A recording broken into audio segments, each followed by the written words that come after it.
గోల్కొండ ఎత్తును మించినటువంటి చెత్త గుట్ట. ఇది ఎక్కడిది? ఇదేందనుకుంటారు? గుట్ట కాదు ఇది. ఒకసారి జూమ్ చేసుకో. ఇది గుట్ట అనుకునేరు, గుట్ట కాదు ఇది. చెత్త పేరుకుపోయి గుట్ట తయారైంది. జవహర్ నగర్ డంప్ యార్డ్ గుట్ట ఇది.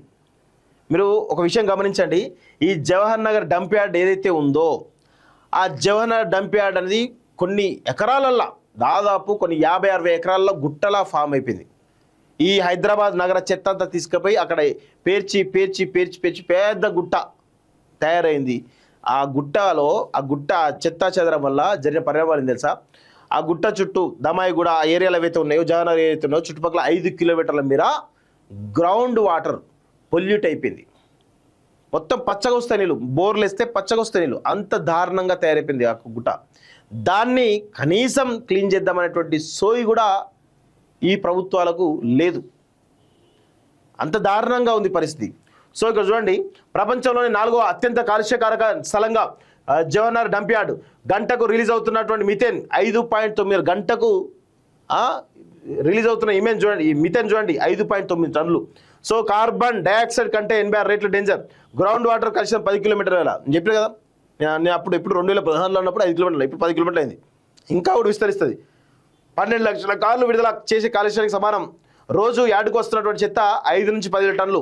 నీటిలో TDS 4000. University of California Los angels staff methane project కింద చేపట్టిన పరిస్థితుల్లో భయంకరమైనటువంటి విషయాలంటూ చూస్తాం.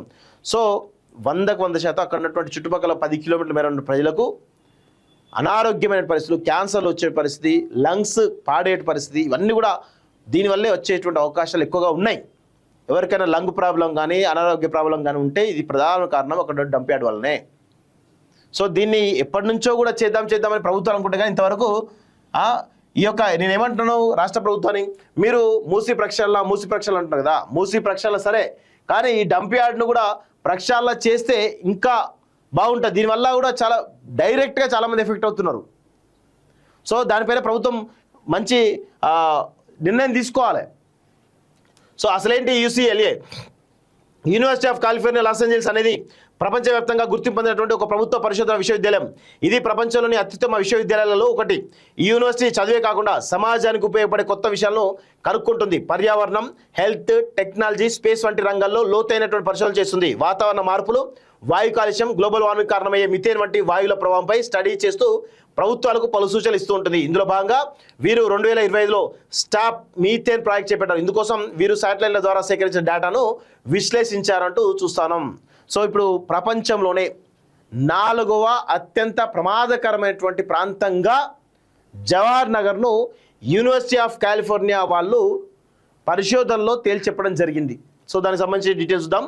సో ఇప్పటికే జల కాలుష్యంతో ప్రజల ప్రాణాలతో చెలగాటపడుతున్నటువంటి డంపింగ్ యార్డ్ ఇప్పుడు మీథేన్ వంటి విషయాలను అత్యధిక మోతాదులో విడుదల చేసినటువంటి డేంజరస్ ప్లేస్లో రికార్డులోకి ఎక్కింది. ఇటీవల university of California Los angels stop methane project కింద చేపట్టిన పరిశోధనలో భయంకరమైనటువంటి విషయాలు వెలువడయ్యాయి. ఇప్పటికే ఇక్కడ 1,40,00,000 టన్నుల చిత్తాన్ని రామ్కీ సంస్థ క్యాపింగ్ భూమిలో పూడ్చిపెట్టడం చేసింది. దీనివల్ల ఇక్కడ ఎటువంటి సమస్య లేదని, చుట్టుపక్కల వారికి కూడా ఏమీ కాదని, ల్యాండ్ ఫీల్ కాకుండా శాస్త్రీయ పద్ధతిలో ఎప్పటికప్పుడు చెత్తని ప్రాసెస్ చేస్తున్నామని రామ్కీ చెప్తుంది. అయితే అవన్నీ అబద్ధాలేనని ఇప్పటికే పలు స్టడీ రిపోర్టులు తేల్చగా తాజాగా UCLA రిపోర్ట్ కూడా భయంకరమైన నిజాలు బయటకు వచ్చింది. గోల్కొండ కోట కంటే ఎత్తంట. చూడండి ఎంత ఘోరంగా ఉందో పరిస్థితి, ఒకసారి గమనించండి.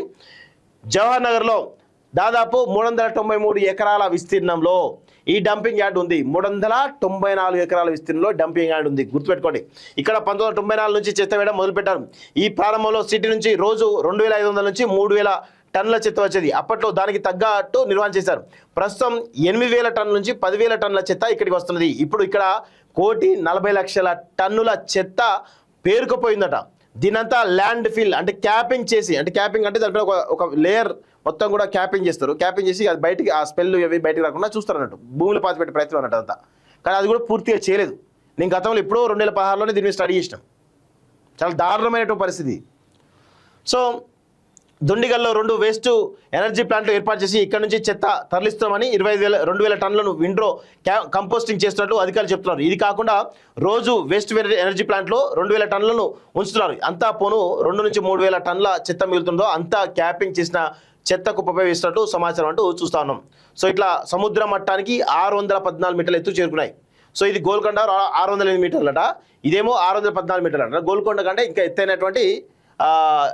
ఎత్తైనటువంటి గుట్టగా కనబడతా ఉంది.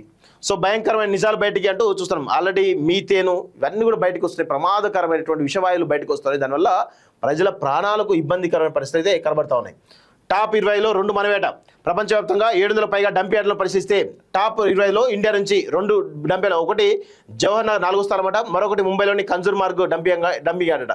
ఇక్కడ గంటకు 4.9 టన్నుల మీథేన్ వస్తుందని తేలిందట. సో మీథేన్ ఎంత డేంజర్ అంటే చూడండి, 86 రేట్లు ఎక్కువ ప్రభావం చూపుతుందని. ప్రస్తుత గ్లోబల్ వార్మింగ్లో 45% కంటే ఎక్కువ వాటా ఈ మీథేన్దే అని పర్యావరణవేత్తలు చెబుతున్నారు. వీరి అంచనా ప్రకారం డంపింగ్ యార్డ్ చుట్టూ గాలి పీల్చుకుంటే కొన్నేళ్ళలో ఊపిరితిత్తులు పాడైపోతుంది. నేను చెప్పిన లంగ్స్ పాడైపోతాయి, అదే జరుగుతుంది. మీథేన్ సూర్యకాంతితో కలిసినప్పుడు గ్రౌండ్ లెవెల్ ఓజోన్ ఏర్పడుతుంది. దీనివల్ల అస్తమా వంటి శ్వాసకోశ వ్యాధులు కూడా వస్తాయి.